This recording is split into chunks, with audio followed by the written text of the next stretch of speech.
การพันเตเออโดยขน่อยไปงานศพของไปถวยเพิ่งของพันเตอยู่ในบ้านขน่อย และมีญาติเพิ่นถามขน่อยเพิ่นว่าเฮ็ดจังได๋เพิ่นว่าเฮาได้เจโตวิมุตติแล้วก็ปัญญาวิมุตตินี่แม่นเฮาได้มาจังได๋เพิ่นว่าขน่อยเลยบ่เข้าใจว่าสิตอบเพิ่นคือจังได๋เอาและสมถะแล้วโดยสมถะและกับวิปัสสนาโดยเพิ่นขน่อยเลยเริ่มบ่เข้าใจว่าสิตอบเพิ่นโดยเอาขน่อยขอความโดย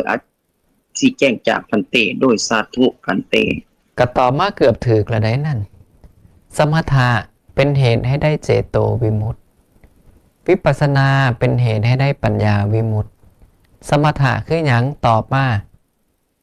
สมถะคืออะไรตอบมา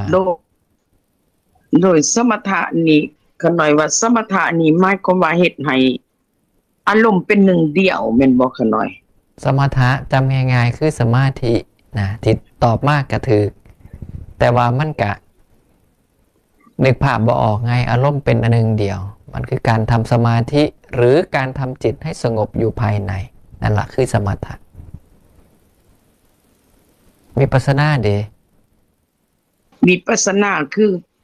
เอาเห็นการเกิดดับขน่อยเห็นตามความเป็นจริงว่าจังซั่นเกิดดับเป็นเพียงแค่ส่วนหนึ่งของวิปัสสนาเอาความบ่เที่ยงไปใส่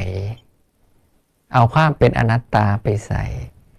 เอาความเสื่อมความจางคลายไปใส่นี่ก็เป็นการเห็นตามความเป็นจริงทั้งเบิด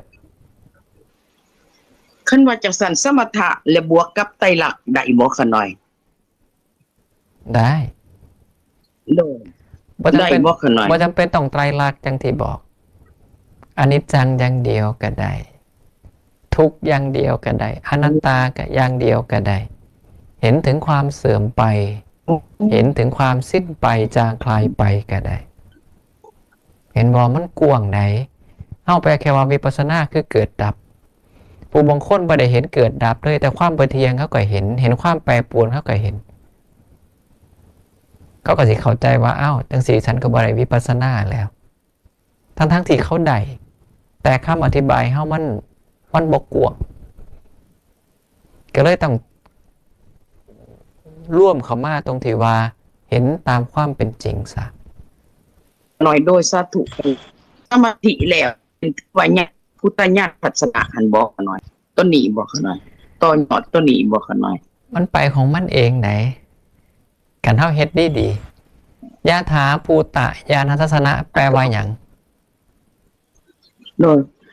มันก็หูเห็นตามความเป็นจริงหันแลกขน่อยถูกต้องว่าจังสันบอกขน่อยโดยคือวิปัสสนา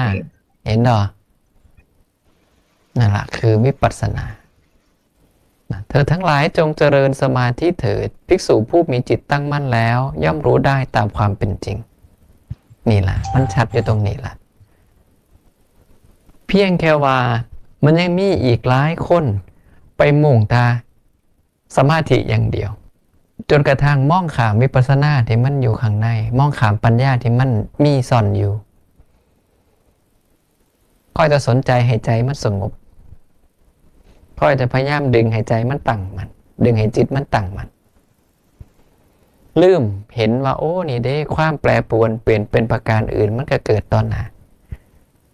นะเอาการกลับมามันกลับไปเอามันกลับมามันกลับไปมันก็เปลี่ยนอยู่เรื่อยๆนี่ดีนั่งเธอบ่ได้สังเกตเลยทั้งที่มันมีให้เห็นอยู่นั่นแหละ